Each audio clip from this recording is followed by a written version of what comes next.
Fishkeepers, water plays a very vital role in our lives and so into aquariums. तो जब लोगों से मेरी बातचीत होती है, जब मैं आप लोगों के कमेंट्स देखती हूँ यूट्यूब वीडियोस पे, तो मुझे काफ़ी कमेंट्स ऐसे दिखे जिसमें आपने पूछा है कि कौन सा पानी एक्वेरियम के लिए यूज़ करना चाहिए, सेफ़ होता है। तो आज हम इसी टॉपिक पे बात करेंगे कि कौन सा पानी एक्वेरियम के लिए यूज़ होना चाहिए और जो पानी आप यूज़ कर रहे हैं तो उसके लिए क्या टिप्स एंड ट्रिक्स हैं जिससे पानी जो है वो सेफ़ हो जाएगा to be used in aquariums और आपके फिश को एंड अदर एक्वेटिक प्लांट्स को या अदर एक्वेटिक लाइफ को कोई हार्म नहीं होगा। तो मेजर 4 सोर्सेस हैं जो कि मैंने जॉट डाउन किए हैं एक्वेरियम्स के लिए, पानियों के लिए। तो एक है कि आप कॉर्पोरेशन वाटर यूज़ करते हैं, एक है कि आप बोर वाटर यूज़ करते हैं, आप वेल वाटर यूज़ करते हैं। बोर और वेल इन दोनों को हम कंबाइन करेंगे फिलहाल क्योंकि दोनों में ज़्यादा डिफरेंस नहीं है।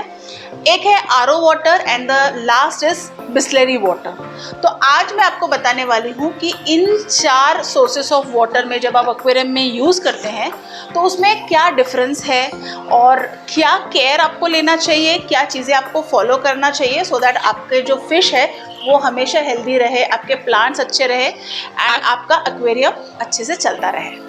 तो पहले बात करते हैं कॉर्पोरेशन या म्यूनसिपैलिटी वाटर की।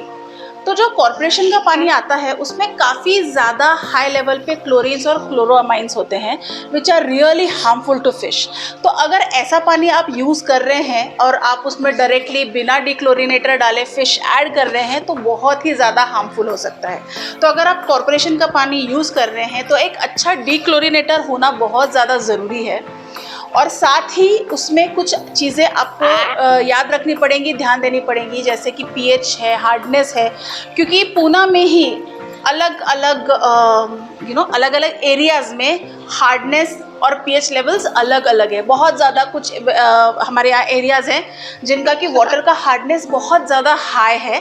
तो उस तरीके से फिर हम कस्टमर को फ़िश सजेस्ट करते हैं या उस तरीके से हम उनको सेटअप सजेस्ट करते हैं, उस तरीके से हम उनको प्लांट सजेस्ट करते हैं। तो आपको इन चीज़ों का ध्यान देना है कि अगर आप म्यूनसिपैलिटी वाटर यूज़ कर रहे हैं तो भाई उसका पीएच कैसा है और पीएच कैसे मेजर करना है, इसका एक वीडियो मैंने ऑलरेडी शेयर कर दिया है। तो मैं कहीं ऊपर यहाँ पर लिंक दे दूँगी, तो उससे आपको समझ में आ जाएगा कि आपको पीएच कैसे ट्रैक करना है और कौन सा पीएच, क्या रेंज का pH is good for the fish which you will be adding to the tank. तो अब बात करते हैं वेल वाटर की, यानी कि कुएं के पानी की या तो बोरिंग के पानी की। तो ये एक काफ़ी मिनरल रिच ऑप्शन है नेचुरल होने की वजह से।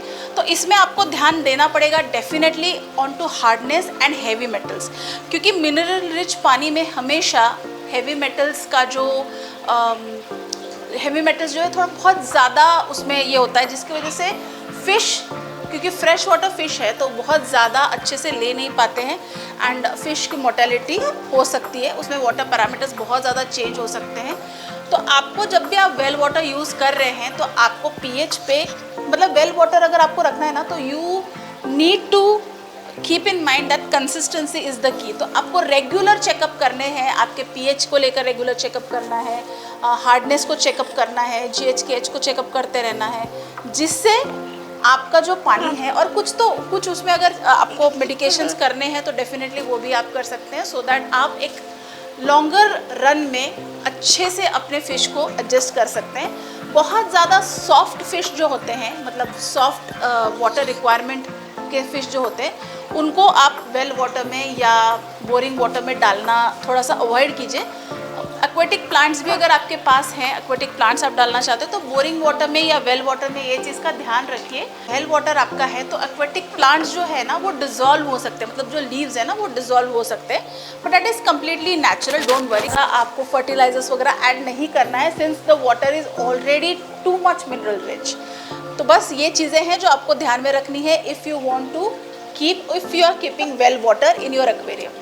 सो हमारा next option is the RO water और reverse osmosis water. Now RO water is mostly free of all the contaminants, मतलब इसमें किसी भी तरीके के कंटेमिनेशन से ये एकदम से फ्री होता है and it's a super popular option. लेकिन आरओ वाटर में एक चीज़ की कमी होती है, वो है essential minerals which are really necessary for the aquatic life.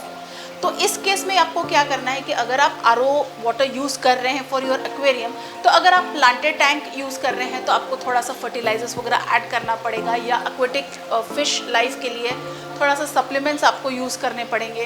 तो ये चीज़ आपको ध्यान में रखनी पड़ेगी, because RO water is potentially a very flat water, तो उसमें किसी भी तरीके के इसेंशियल मिनरल्स, विटामिन सी सब नहीं होता जो कि एक रेगुलर पानी में होगा। तो ये चीज़ें आपको ऐड करना ज़रूरी है।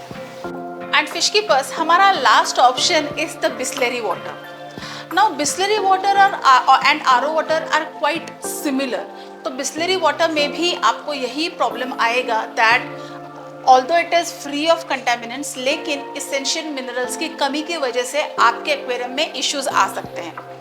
और बिस्लरी का जो बॉटल है उसके ऊपर लेबल में आपको देख लेना है कि ऐसा तो कुछ हार्मफुल उसमें नहीं है जो कि एक्वेटिक लाइफ को अफेक्ट कर सके। सिमिलरली बिस्लरी जो है वो एक काफ़ी ज़्यादा एक्सपेंसिव ऑप्शन है as compare to other options जो अब तक हमने डिस्कस किए। सो ये सब सोचकर आपको ये डिसाइड करना है कि which water is best for your aquarium. My point of view, मैं हमेशा सजेस्ट करती हूँ corporation water, municipality water is good for aquarium use, क्योंकि ऑल्दो उसमें क्लोरीन्स होते हैं, क्लोरामाइंस होते हैं, लेकिन आप डिक्लोरिनेटर से इसको ट्रीट कर सकते हैं। And also because it has all those natural minerals, essential nutrients जो कि एक्वेटिक लाइफ के लिए बहुत ही ज़्यादा अच्छे होते हैं। तो यूजुअली जो कॉर्पोरेशन वाटर है ये नदी से, लेक से या कोई झरनों से आता है।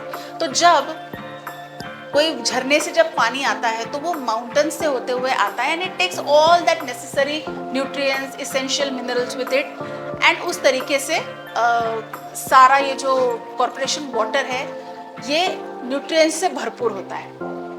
अगर आप इसके अलावा आपके पास कोई और ऑप्शन है, इसके अलावा अगर आपके पास कोई भी पॉइंट है, तो आप हमें कमेंट सेक्शंस में ज्वाइन कर सकते हैं, बता सकते हैं एंड पूछ सकते हैं अगर आपकी कोई क्वेरी है तो। वेल मोस्टली मुझे ऐसा लगता है कि which type of water we should use for aquarium, ये जो क्वेश्चन है इसका मोर ओवर आंसर मैंने आपको दे दिया है, ऑप्शंस मैंने आपको दे दिए हैं। एंड अगर इस पर्टिकुलर टाइप का वाटर अगर आप यूज़ कर रहे हैं तो क्या प्रिकॉशंस लेने हैं ये भी मैंने आपको बता दिया है। तो आई होप कि वीडियो आपको अच्छा लगा होगा। तो इस वीडियो को एक लाइक दे दीजिए, चैनल को सब्सक्राइब कर दीजिए प्लीज़, और शेयर कर दीजिए सारे फिश कीपर्स के साथ। और जल्दी मिलूंगी, तब तक के लिए happy fish keeping, take care and bye.